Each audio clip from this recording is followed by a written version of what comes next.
बिस्मिल्लाहिर्रहमानिर्रहीम, अस्सलाम वालेकुम जी। मैं नजीबुल हसन बाजवा हूँ। नाज़रीन कराम, कल से जो बढ़ के मार रहे थे, कल से जो बड़ी बातें कर रहे थे, जिन्होंने ये कहा कि जिस तरह से जो है ना वो ग़ुलाम महमूद डोगर वाले केस के ऊपर फ़ैसला सुप्रीम कोर्ट ने दिया था तो हमने कर दिया था, इसी तरह का फ़ैसला जो है ना वो अब सुप्रीम कोर्ट ने इंतखाबात के ऊपर दिया है तो हम इसी तरह की इम्प्लीमेंटेशन करेंगे। कल काबीना की रिजेक्शन से लेकर जिस तरह से काबीना ने मुस्तरद किया और रात तक हम मुख्तलिफ़ कहानियाँ सुनते रहे, हमें ऐसा लगा, एक इम्प्रेशन गया कि सुप्रीम कोर्ट का फ़ैसला कोई बड़ी बात नहीं होती। हमें ये इम्प्रेशन गया कि सुप्रीम कोर्ट का फ़ैसला आ भी गया तो फिर क्या हुआ, मर्ज़ी तो वही होगी जो है ना वो ये चाहेंगे, मर्ज़ी तो वही होगी जो गवर्नमेंट चाहेगी। और इस वक्त भी एक इम्प्रेशन बताने की कोशिश की जा रही है कि इंतखाबात कोई नहीं होने हैं, इंतखाबात जो है ना वो बहुत मुश्किल हैं, इंतखाबात सुप्रीम कोर्ट की। इसका मतलब यह है कि सुप्रीम कोर्ट के शायद जो डिसीजन है उसकी कोई वैल्यू नहीं है। अच्छा, अब ये करते रहें, ये होते रहें, लेकिन अब नाज़रीन कराम इनके उन सारे ख़यालात को ना एक पहला धचका लगा है और वो पहला धचका नाज़रीन कराम 8 घंटे का वक्त दिया गया है। 8 घंटे का वक्त दिया गया है। आप इसके ऊपर सोचें, समझें, डिसीजन लें। अगर नहीं तो फिर नाअहली के लिए तैयार हो जाएं।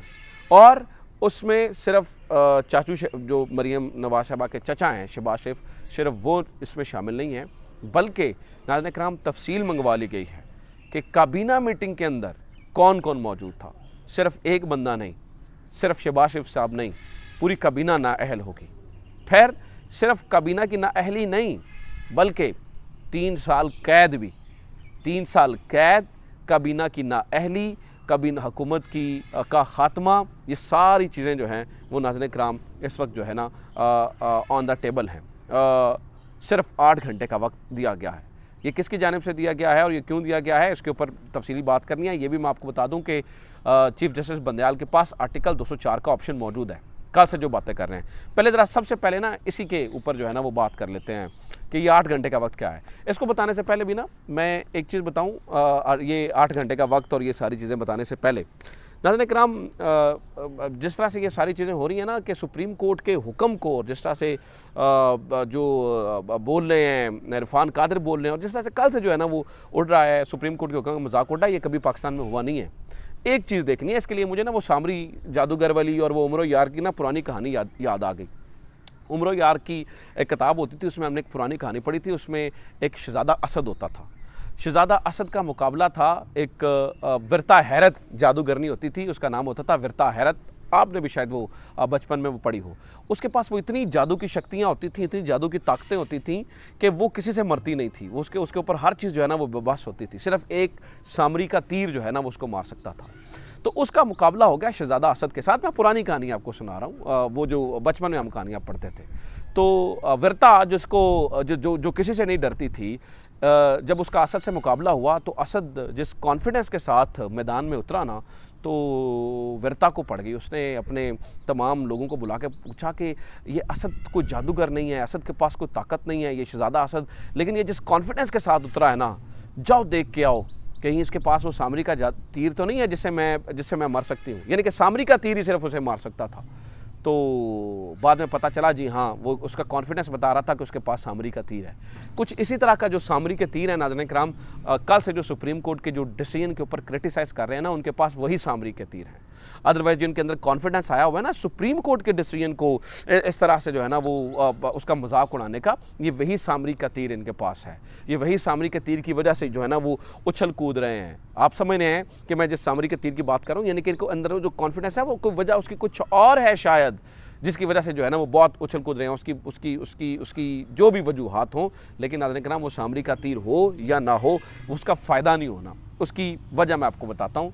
उसकी वजह अभी फवाद चौधरी साहब ने कुछ देर पहले एक जो है ना वो मीडिया से गुफ्तगू की है। उसमें उन्होंने एक बड़ी ही एक जो है ना वो इनके लिए ड्रॉनी खबर सुनाई है। वो ये है, उन्होंने कहा जनाब कि हमने काबीना की मीटिंग की तफसील मंगवाई है कि उसके अंदर कौन कौन सा जो है ना वो वज़ीर शामिल रहा है, कौन कौन सा वज़ीर जो है ना वो उसके अंदर जिसने डिस्कशन की है, और अगर सुप्रीम कोर्ट के हुक्म पर अमल दरामद नहीं होता तो इनके पास आज रात का वक्त, यानी कि टोटल कुल मिलाकर 8 घंटे का वक्त है। इनके पास कुल मिलाकर 8 घंटे का टाइम है।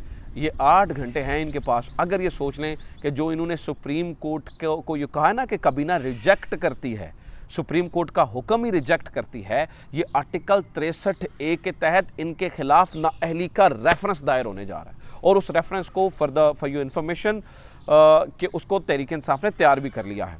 उसमें सिर्फ शहबाज शरीफ नहीं, पूरी की पूरी काबीना, मेरे ख्याल से आर्टिकल 90 या 91 है, मुझे अब याद नहीं पड़ता, कि जिसके तहत जो है ना वो रिस्पॉन्सिबल होता है प्राइम मिनिस्टर इस पूरे मामले को। पता सिर्फ इतना कहना कि काबीना रिजेक्ट करती है, नाज़रीन इकराम, नाअहली का रेफरेंस जो है 63A के तहत इनके ऊपर जो है ना वो तैयार हो रहा है।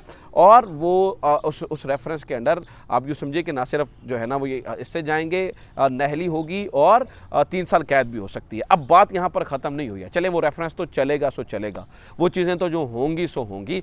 अगली कहानी भी तैयार है। वो कौन सी कहानी है? मतलब ये नहीं है कि सिर्फ यहाँ तक बात ख़त्म हो जाएगी। आप कहेंगे हो सकता है वो रेफरेंस तो तहरीक इंसाफ दायर किया है तो उसमें को वो इतना मुअस्सर ना हो, ये 8 घंटे गुजरते हैं तो गुजर जाएँ, कोई बात नहीं है, रेफरेंस दायर होता है तो हो जाए, उससे क्या होता है। तो अगली कहानी भी नाज़रीन इकराम सुन लीजिए।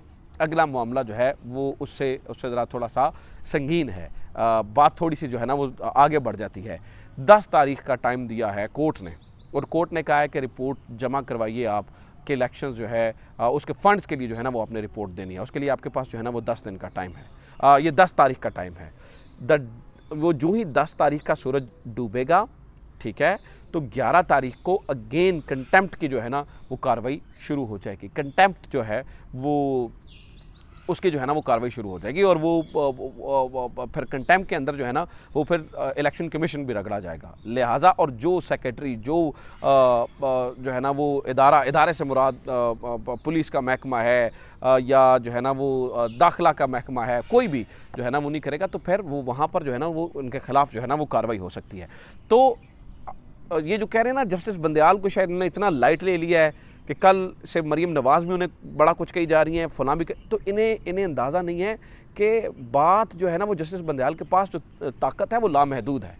एक तो बहुत बड़ी ताकत उनके पास आर्टिकल 204 की सूरत में है। आर्टिकल 204 क्या कहता है नाज़रीन इकराम? ये कहते हैं ना वो जी हम देखा जाएगा, वो हो जाएगा फलां। आपको पता है जो यूसुफ रज़ा गिलानी को तो सिर्फ इतनी सज़ा हुई थी ना कि till the rise of the court, कि जब तक वो कोर्ट के अंदर कोर्ट की कार्रवाई चल रही है आप खड़े रहें, तो उनकी नाअहली हो गई थी। जो इनका जो है ना वो ये तो 3 साल की कैद है। और जो आर्टिकल 204 है वो क्या कहता है नाज़रीन इकराम? आर्टिकल 204 बात करता है कंटेम्प्ट ऑफ द कोर्ट पे। वो कहता है कि a court shall have power to punish any person who abuses, interferes with or obstructs or the process of the court in a way or disobey any order of the court, फिर scandalize the court or otherwise does anything which tends to bring the court of a judge of the court into hatred, ridicule और contempt। मैंने ये 3-4 चीज़ें बताएं। इन 3-4 चीज़ों में मैंने आपको बताया है कि क्या ये 3-4 चीज़ें नहीं हो रही हैं? क्या रिडिक्यूल नहीं किया जा रहा है? क्या हेट्रेड नहीं फैलाई जा रही? क्या करैक्टर असैसिनेशन नहीं हो रही है? वो सब कुछ हो रहा है, वो सारी चीज़ें नाज़रीन इकराम हो रही हैं। तो इसका मतलब क्या हुआ? इसका मतलब ये हुआ कि फिर सिर्फ रेफरेंस तैयार नहीं होगा, फिर कंटेम्प्ट ऑफ कोर्ट की जो है ना वो कार्रवाई शुरू हो जाएगी। एक और कहानी मैं नाज़रीन इकराम आपको बताऊँ, ये हमें ये भी सुना रहे हैं, और वो जी ये तो हम इस पर फैसले से निपट लेंगे, अभी हमने जो है ना वो इसके ऊपर नज़रसानी के लिए नहीं जाना, हम अपील के लिए जाएंगे, क्योंकि 20 दिन के बाद कानून खुद नाफिजुल अमल हो जाएगा। उनके लिए मैं याद दहानी के लिए बार बार बता रहा हूँ, आर्टिकल 186 सदर को ये ताकत देता है कि वो इस मामले के ऊपर जब साइन होने के लिए बिल उनके पास आएगा तो वो कोर्ट की राय इसके ऊपर ले सकते हैं। तो जब तक राय जो है ना वो कोर्ट के अंदर होगी तब तक जो है वो बिल इम्प्लीमेंट नहीं होगा। अच्छा, इम्प्लीमेंट आप कहते हैं जी हो जाता है, तो फिर वो दरख्वास्त अगेन तो कोर्ट में चीफ जस्टिस के पास आएगी ना, तो चीफ जस्टिस जो है वो उसको उड़ा के रख देंगे। लिहाजा जितनी आपने भंगड़े डालनी हैं, लुडियाँ डालनी हैं, आप डाल लें। फवाद चौधरी ने तो आपको 8 घंटे का टाइम दिया है, फिर जब कोर्ट आपको टाइम देगी फिर मसला ख़राब हो जाएगा। अपना ख्याल रखिए। खुदा हाफ़िज़। पाकिस्तान जिंदाबाद।